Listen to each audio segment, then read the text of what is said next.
Саламатсыздарбы? Менин атым Абдрахманова Малика. Мен Алянаров айыл аймагында жашайм.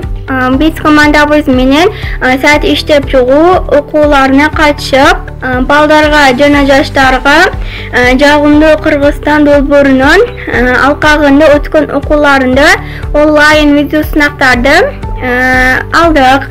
Видео сынактарды көрүп, сайт иштеп чыгып, үйрөнүп жатабыз. Анан Алянаров айылынын жаштары биздин сайтка кирип, биздин сайттан пайдалуу маалыматтарды да алса болот. Эгер Алянарыбыздын тургундары айыл өкмөткө кайрылыш керек болсо, имараттарына барбай эле,